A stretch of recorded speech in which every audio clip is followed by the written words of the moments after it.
Welcome student. हम पढ़ रहे हैं क्लास 11 सब्जेक्ट हिस्ट्री और आज का हमारा जो चैप्टर है वह है द थ्री ऑर्डर्स और इस चैप्टर का ये पहला लेक्चर है। तो इस लेक्चर में जो मेन टॉपिक्स हैं वो है feudalism, the three orders, clergy, nobility and peasants, memorial states, monks वगैरह, environments, crisis of 14th century, political changes वगैरह जो हैं इस लेक्चर में जो टॉपिक्स हैं वो हम एक एक करके जो है वो डिस्कस करेंगे। तो सबसे पहले हम जो है डेफिनेशंस देखेंगे कि फेडरलिज्म होता क्या है, फेडरलिज्म का मतलब क्या होता है। तो फेडरलिज्म का उर्दू मीनिंग होता है जिसको हम जागीरदारी निज़ाम कहते हैं, ठीक है। तो फेडरलिज्म एक सोशल सिस्टम होता है, ठीक है, जो एग्जिस्ट करता था during middle age in Europe, ठीक। तो इसमें क्या होता था ड्यूरिंग मिडिल यानी कि 5th सेंचुरी से लेकर 15th सेंचुरी तक, बेसिकली जो है 9th century to 15th century में जो जागीरदारी निज़ाम जो है यूरोप में जो स्टार्ट हुआ था, ठीक है, जिसमें बेसिकली जो लोग होते थे वो काम करते थे और लड़ते थे किसके लिए, नोबल्स के लिए। और नोबल्स जो है उन रिटर्न में उनको क्या देते थे, पीस ऑफ लैंड देते थे, ठीक है। तो बेसिकली जो फेडरलिज्म है, ठीक है, ये सोशल सिस्टम है that exist in Europe during middle age in which people work and fought for nobles who give them protection and the use of land in return, ठीक है। तो फेडरलिज्म यानी कि जागीरदारी निज़ाम एक ऐसा सिस्टम था जो एग्जिस्ट करता था ड्यूरिंग मिडिल एज में यूरोप में, ठीक है, जिसमें जो लोग होते थे वो नोबल्स के लिए काम करते थे, ठीक है, उसके लिए काम करते थे और जो नोबल्स होता था उनको प्रोटेक्शन देता था, ठीक है, और साथ ही साथ में उनको जो लैंड, जो पीस ऑफ लैंड देता था जो है लगाने के लिए यानी कि एग्रीकल्चरिंग के लिए, ठीक है। तो अगर हम देखेंगे तो federalism, the term federalism is used by historian to describe the economic, legal, political and social relation that exist in Europe in medieval era, ठीक है। तो अगर हम देखेंगे जो हिस्टोरियंस ने जो है फेडरलिज्म को जो डिस्क्राइब किया है, इकोनॉमिक, लीगल एंड पॉलिटिकल, ठीक है, एंड सोशल रिलेशंस जो सोसाइटी में जो एग्जिस्ट करता था यूरोप में, कब, मेडिवल एरा में। तो फेडरलिज्म जो है जर्मन वर्ड है जिसका नेम है feud, means piece of land, ठीक है। It refers to a kind of society, France, then later England and southern Italy, ठीक है। तो अगर हम देखेंगे, अगर जर्मन वर्ड देखेंगे यानी कि ये जो फेडरलिज्म जो है जर्मन वर्ड से बना है जिसका नाम है फ्यूड, जिसका मतलब है पीस ऑफ लैंड, ठीक है। और ये रेफ़र करता है काइंड ऑफ सोसाइटी जो फ्रांस में थी, जिस तरह से हमने 9th वगैरह में आपने पढ़ा होगा कि जो सोसाइटी, जो फ्रांस में जो सोसाइटी जो थी तो वो 3 कैटेगरीज में डिवाइडेड थी, जिससे से क्लर्जी, नोबिलिटी एंड पीजेंट्री, ठीक है। और उसके बाद जो है वो इंग्लैंड में भी इस तरह की जो है वो सोसाइटी जो है एस्टेब्लिश हुई, फिर सॉदर्न इटली में भी जो है इस तरह की जो है सोसाइटी जो है एस्टेब्लिश हुई थी, ठीक है।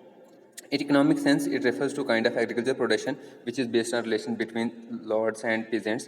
तो अगर हम इकोनॉमिक सेंस से देखेंगे तो ये काइंड ऑफ एग्रीकल्चर प्रोडक्शन यानी कि जो लोग जो होते हैं वो एग्रीकल्चर प्रोडक्शन करते हैं यानी कि पीजेंट्री करते हैं, ठीक है, और उनके ऊपर जो है एक कंट्रोल करने वाला होता है, ठीक है, जो एक्वायर करता है पीस ऑफ लैंड, ठीक है, यानी कि उसको हम लैंड लॉर्ड्स कहते हैं, ठीक है।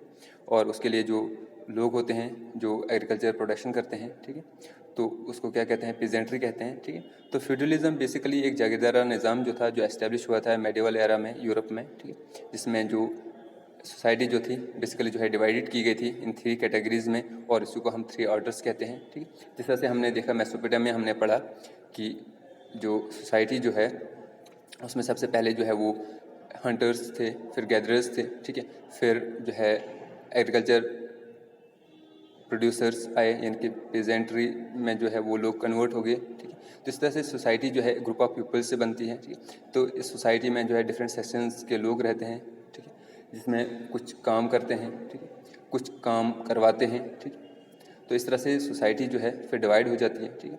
तो जब सोसाइटी में जो है सोसाइटी जब एस्टैब्लिश हो जाती है, ठीक है, तो जिसमें कुछ काम करते हैं, कुछ काम करवाते हैं, ठीक है, तो एक ऐसा सिस्टम डेवलप हो जाता है, ठीक है, क्योंकि जो है वहाँ पे जो है सोसाइटी में रूल्स एंड रेगुलेशन, ठीक है, मेंटेन करने के लिए पीस एंड प्रॉस्पेरिटी जो है वो और यूनिटी जो है वो मेंटेन करने के लिए जो है एक सिस्टम की ज़रूरत पड़ती है, ठीक है। तो बेसिकली हम जो है यूरोप के बारे में पढ़ रहे हैं, ठीक है, 9th to 15th सेंचुरी। तो इसमें जो जागीरदारा निज़ाम जो है वो एस्टेब्लिश हुआ था, ठीक है। तो इसमें जो है वो लोग जो थे जो डिफरेंट फंक्शंस करते थे, डिफरेंट लोगों के पास डिफरेंट पावर्स होती थी, ठीक है। यानी कि यहाँ पे सोसाइटी में जो है वो डिविजन्स जो है थी on the basis of work जो है वो की गई थी। तो वो जो 3 कैटेगरीज हैं जिसको हम 3 ऑर्डर्स कहते हैं वो है क्लर्जी, नोबल्टी एंड पेजेंट्री। तो सबसे पहले जो ऑर्डर्स यानी कि अगर हम देखेंगे, French priest believed in the concept that peoples were the members of 3 orders depending on their votes. जो फ्रेंच के जो प्रीस्ट थे वो ये मानते थे, उनका ये कंसेप्ट था कि जो सोसाइटी में जो लोग होते हैं, ठीक है, उनको हम कैटेगराइज कर सकते हैं, ठीक है, कितने ऑर्डर्स में, 3 ऑर्डर्स में, ठीक है, किसके बेस पे, on depending on there works, यानी कि वो काम कैसा करते हैं, तो काम के बेस पे जो है उनको जो है वो डिवाइड किया था, यानी कि सेक्शन ऑफ द सोसाइटी जो बनती थी depending on the work. The 3 orders of the society were clergy, nobility and peasantry. तो फ्रांस में जो प्रीस्ट थे तो उन्होंने जो सोसाइटी जो एक कंसेप्ट जो है वो डेवलप किया था कि सोसाइटी में जो लोग जो है उनको 3 कैटेगराइज में जो है डिवाइड किया जाता है, ठीक है। एक सबसे पहले क्लर्जी, नोबल्टी एंड पेजेंट्री में।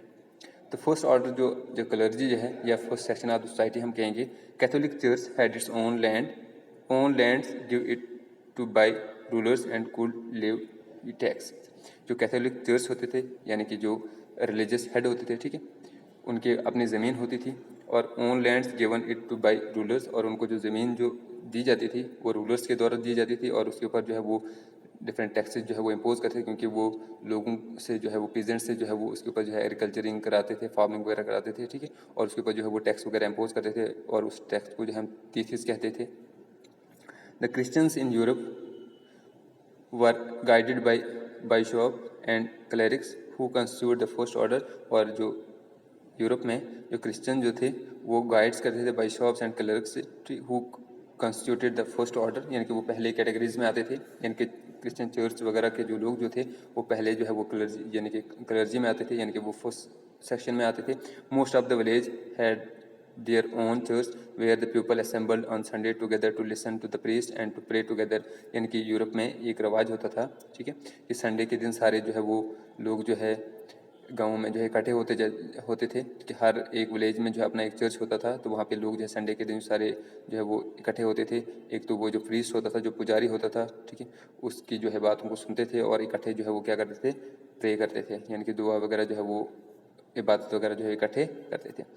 Women could not become priest and man who become priest could not marry, यानी कि वुमेन के लिए वो रिस्ट्रिक्शन थी कि वो प्रीस्ट नहीं बन सकती हैं, और जो मैन जो प्रीस्ट बनते थे उनको जो है वो शादी करने की इजाज़त नहीं होती थी। The use of term Lord for God is taken from the feudal light. तो जो टर्म लॉर्ड जो है उनने किससे लिया है, गॉड यानी कि वुड गॉड से लिया है, ठीक है, यानी कि फ्यूडल लॉर्ड लाइट्स यानी कि जिसके पास सबसे ज़्यादा ज़मीन होती थी, ठीक है, उसको जो टाइटल दिया जाता था लॉर्ड का।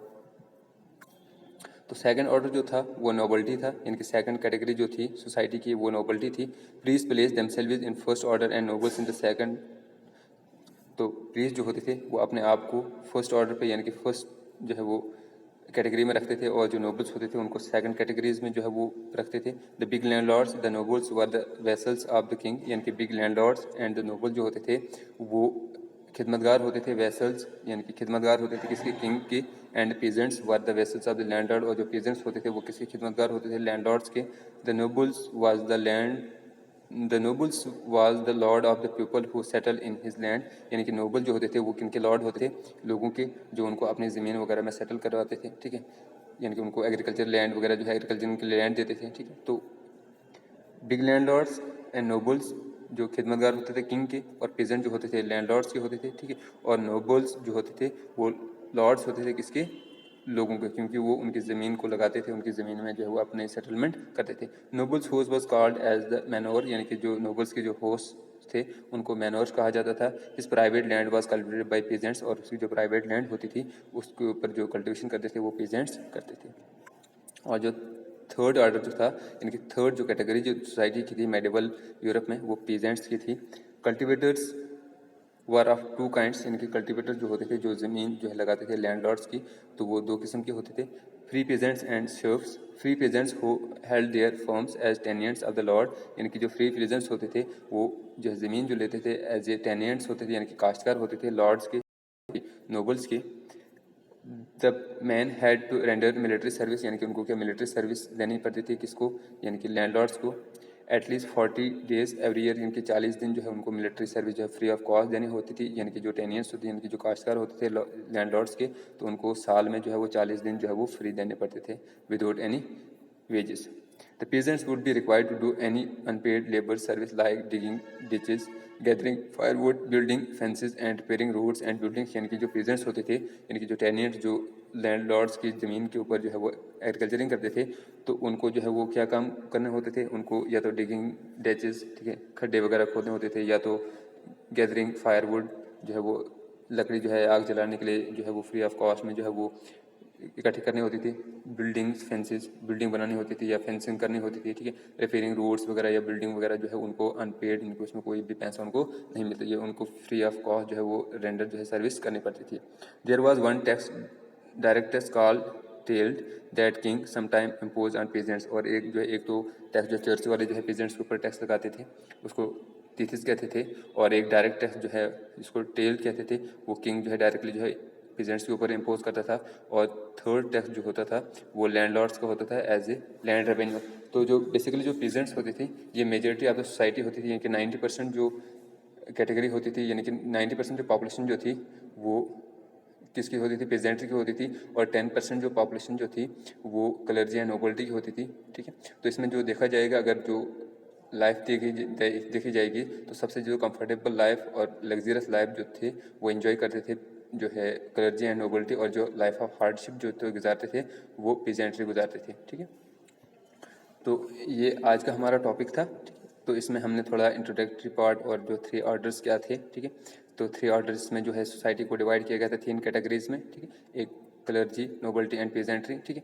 तो नोबल्टी का क्या काम था, पेजेंट्री का क्या काम था, और जो ये क्लर्जी था उनका क्या काम था, ठीक है. और वो किस तरह से जो है वो उनको स्टेटस मिला था on the basis of work के बेस पे मिला था, ठीक है. तो नेक्स्ट जो है लेक्चर में हम नेक्स्ट टॉपिक जो है डिस्कस करेंगे. Thank you.